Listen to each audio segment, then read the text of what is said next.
Hi నమస్తే అండి. Arthur cotton నేరేడ్ అని చెప్పేసి నేను సప్తగిరి నర్సరీ మేళా హైదరాబాద్లో అక్కడ పెట్టినప్పుడు ఒక మొక్క నేను కొనుకొచ్చుకున్నా. ఈ మొక్కని కొనుకొచ్చి ఈ మొక్క నాటి నేను దాదాపు 4 సంవత్సరాలు అవుతుందండి. నేను పెట్టిన సంవత్సరం మాత్రం చిన్న ఒక 2-3 పిందెలు పడి అందులో 1-2 కాయలు అయితే మనకు సక్సెస్ అయినాయి.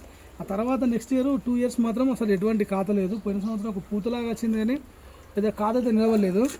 1 మంత్ క్రితం నేను బాగా పూతున్న బాపతి నేను మీకు వీడియో కూడా పెట్టిన. ఈసారి చూడండి, ఇది చూడండి. ఇది మీరు ఈ చెట్టు కూడా మీరు కింద గమనించినట్టయితే ఈ మొద్దు కింద ఇది ఉన్నది కదా, ఇది పైగా బాగా లోపల ఇది పూతమట్టి అయినా కానీ నేను పైన పెట్టిన మొక్కనే. కాయలు మాత్రం చూడండి. ఇది నేను ఆర్థర్ కాటన్ నేరేడ్ అని చెప్పేసి దీనికోసం నేను బాగా ఇంట్రెస్ట్ పెట్టి తీసుకొచ్చిందండి. ఇది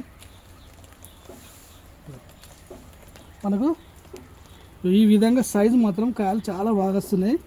ఈ చెట్టు పెట్టక ముందు దాదాపు నేను 8 సంవత్సరాల క్రితం ఒక చెట్టు పెట్టినండి. అది అంటు మొక్కనే కానీ ఇప్పటి వరకు చెట్టు ఏపుగా పెరిగింది. ఇది ఇప్పుడు మీరు చూసేది అదే చెట్టు అండి. ఇంత ఏపుగా పెరిగింది. కాకపోతే దీనిలో ఇంతవరకు పూత అనేది చూడలేదు. అది గ్రాఫ్టెడ్ మొక్కే తీసుకొచ్చి పెట్టిన.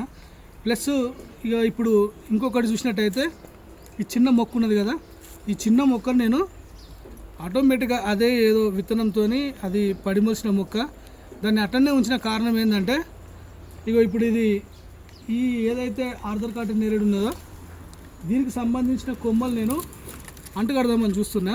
ఇప్పుడు అంటుకట్టాలని చూసినా కానీ ఇప్పుడు ఏంటంటే సమయం ఇప్పుడు వేసవి కాలం కాబట్టి మనకు సక్సెస్ కాకపోవచ్చు. మొక్కకు నేను అంటుకట్టే ప్రయత్నం చేస్తా. ఈ పెద్ద మొక్క మాత్రం చూద్దాం, మరి ఏమన్నా ఈ సంవత్సరం కాకపోతే నెక్స్ట్ ఇయర్ ఏమైనా పూత వస్తుందని. ప్రస్తుతానికైతే ఇది ఈ విధంగా కాయలసినాయి కాబట్టి చాలా హ్యాపీయే. దీనికి ఎయిర్ లేయరింగ్ అనేది నేను చేసే ప్రయత్నం చేస్తాను ఈ కొమ్మలకు.